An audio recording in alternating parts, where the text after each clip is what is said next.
Le Bénin veut s'afficher comme un pays propre. Pour la journée mondiale du nettoyage d'hier, des initiatives de ramassage de déchets ont émergé, notamment à Cotonou. Notre correspondant, Emilien David, a suivi ce groupe de volontaires. Armés de sacs poubelles, ils partent à l'assaut du marché de Calavi pour s'attaquer à un ennemi omniprésent. Comme c'est l'humain qui l'a fait, ça ne peut à l'humain de nettoyer. C'est ça. Pour la journée mondiale du nettoyage, cette équipe de bénévoles ramasse les détritus accumulés dans les artères de ce marché populaire à quelques kilomètres de Cotonou. Là, vous voyez, c'est les sachets en plastique que les gens ont laissés.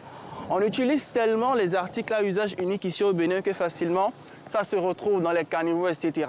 À 25 ans, Anas Seko est à l'origine de cette initiative. Pour ce militant écologiste béninois, il était important qu'une action soit menée ici, au Bénin, pour sensibiliser la population. Sachez, les biscuits, sifflots, tout ça là. On retrouve tout ça là. On retrouve tout ça là, dans le lac là-bas. Oui, mais regardez, c'est propre chez moi. Au Bénin, les questions environnementales sont loin des préoccupations quotidiennes de la population, selon le militant. Ce qui rend son combat pour l'écologie laborieux. La préservation de l'environnement va bien au-delà que de jeter les déchets à la poubelle.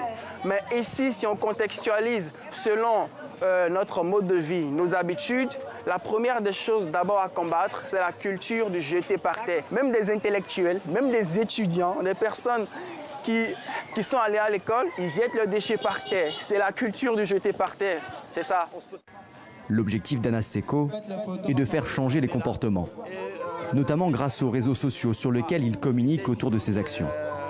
Le jeune homme est suivi par plusieurs milliers de personnes et n'hésite pas à marteler des slogans provocateurs. C'est un moyen d'attirer l'attention, d'être un peu drôle et de pouvoir maintenant derrière faire passer le message écologique en fait.